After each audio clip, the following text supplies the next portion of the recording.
Opinion history as leftist propaganda. How Distorians still dictate Bharats past the recent storm over changes in NCERT's history textbooks has reignited an old and unresolved debate who owns Bharats history, and who has the right to narrate it. Critics largely from the academic and media establishment have slammed the revisions as politically motivated, accusing the government of saffronization and ideological distortion. But this outrage, however loud, sidesteps a deeper truth. For decades after independence, Bharats historiography, particularly what entered school curricula, was crafted not by a plurality of scholarly voices, but by a small coterie of Marxist and Nehruvian intellectuals who captured the country's academic institutions and think tanks through political patronage and interference.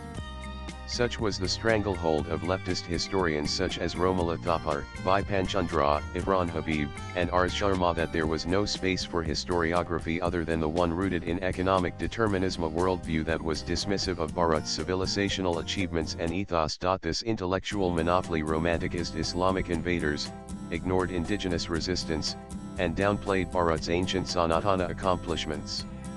Babur was, thus, portrayed as a curious naturalist and a doting father. Nehru called him a Renaissance prince, Akbar as a liberal genius, and Aurangzeb as a misunderstood ruler.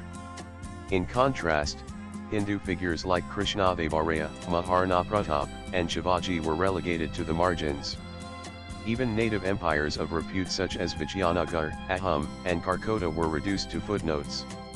The guiding ideology seemed to be desacralize Bharatiya civilization and sanctify its conquerors. Nan, in the latest controversy surrounding the Nsr textbook of Class 8 centers largely around Akbar, long celebrated as a liberal visionary.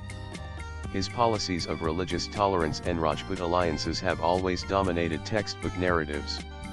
So, when the revised syllabus now includes unsavory details such as the 1568 massacre at Chittorgarh, where over 30,000 civilians were killed after the fort had already fallen, it's seen as an assault on his legacy. There is no denying Akbar was an able ruler, far ahead of many contemporaries, especially in the Islamic world.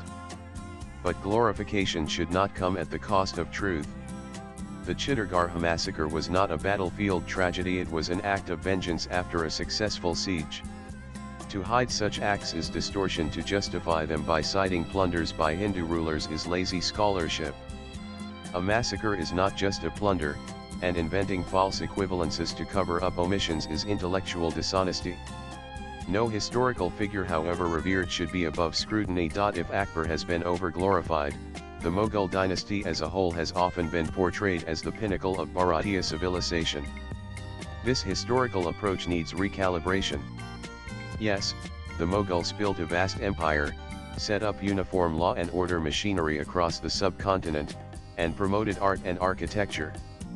But they were also foreigners, as 17th-century French traveler Francois Ois Berny observed, who needed large standing armies even in peacetime to suppress dissent. Babur's own memoir, Baburnama, revels in violence against infidels, as it mentions how he would, after a battlefield, build a tower of infidels' skulls.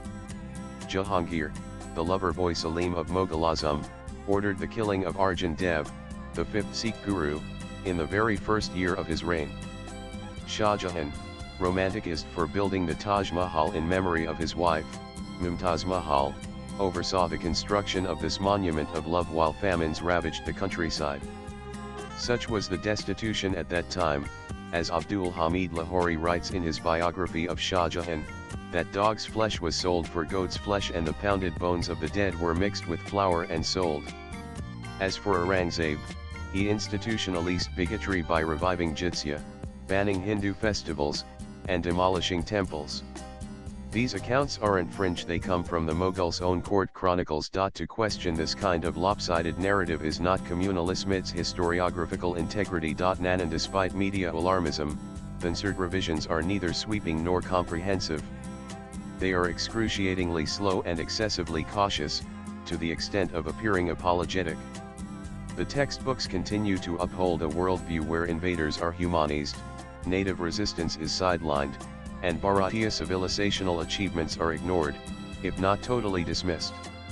Rather than boldly rewriting history with balance and authenticity, Insert often appears hesitant, fearful of pushback from entrenched guardians of the academia, of being branded communal and Islamophobic, and of challenging globally palatable secular, leftist narratives. The outrage against textbook revisions is less about defending historical objectivity and more about resisting a long overdue correction.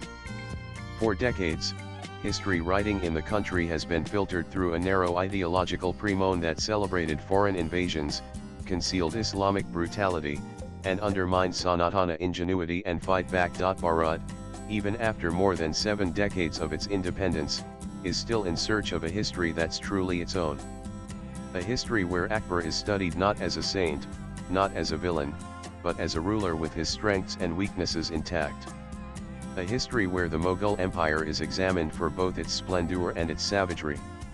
And more importantly, a history that is truly Bharatiya in nature, after being rescued from the vice-like grip of leftist historians, who in reality are Distorians eminent Distorians. The time has come to challenge these Distorians and expose their hollow intellectual halo.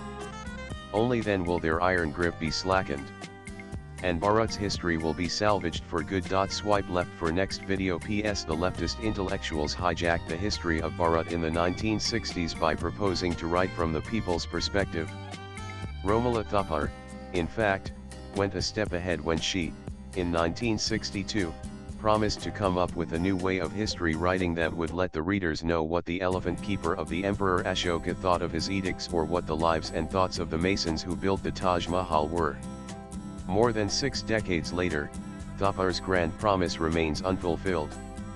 The left-dominated history of Bharat is today stuck in a soulless, ideologically obsessed terrain where neither the story of the king nor the lives and thoughts of the masses are told effectively. The writer is the author of the book, Eminent Distorians Twists and Truths in Bharat's History, published early this year by Blue One Inc. Publications. Views expressed in the above piece are personal and solely those of the author. They do not necessarily reflect News 18's views. Latest blogs.